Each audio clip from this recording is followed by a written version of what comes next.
we have seen similar efforts by people in the state to influence the results of elections, most recently in Matungu. And the most painful thing is that people know that this party is in a relationship with the Jubilee Party.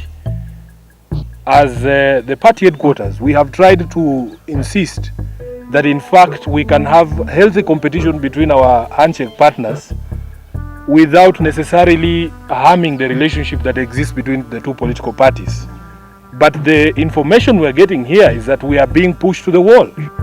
I want to say as the SG of this party that if Matungu was a slap in the face, Bonchari is going to be the straw that breaks the camel's back. We are not going to allow that state resources can be used in order to intimidate, to break up our campaigns, and most ridiculously to even attack our governor in his residence. It is something that is shameful, and we must say that it is shameful.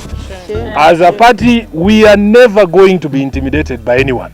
You will kill us on our feet. I said we will never walk on our knees.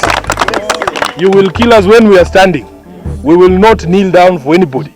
What has shocked me that throughout this campaign, the teams that have been leading have been followed by police officers armed to the teeth with tear gases and truncheons, and tear gassing innocent women, pregnant women and children. Yesterday, what saddened me is that a woman who was expecting fell down when she was tear gassed. This is not the way to look for votes. It is indeed shocking that they can even raid the house of the governor. What kind of politics is this? And myself, governor has been very polite. I want to put it squarely. My friend Fred Matiang'i, do not misuse your powers. When the state has given you powers, use them right. Do not misuse them.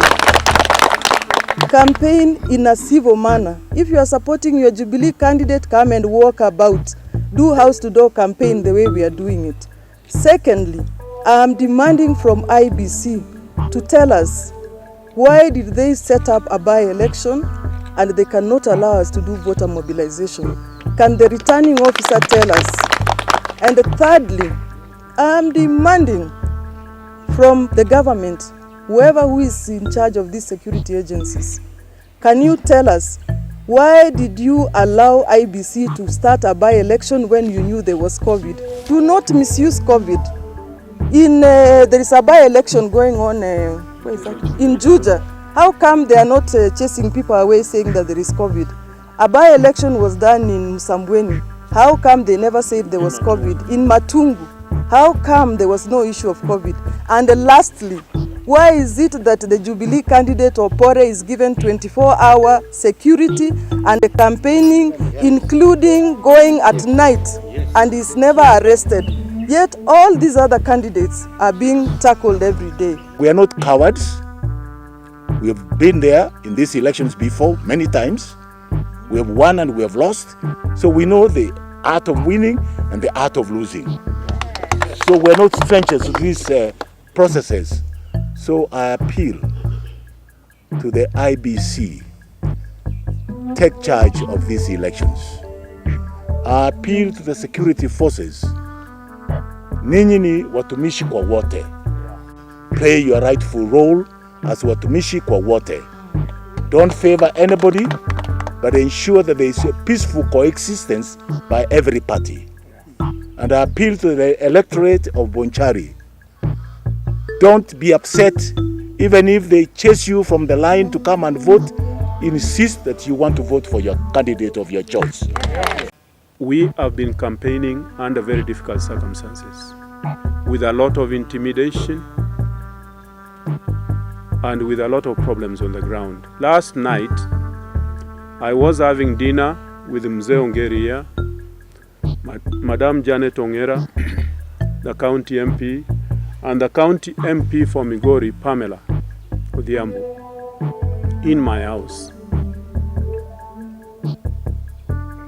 Around 7:30, the police stormed in, about 50 of them, with a Tia Maria vehicle, and they actually broke down my gate and came in that I was having a meeting in my house before the curfew hours were over.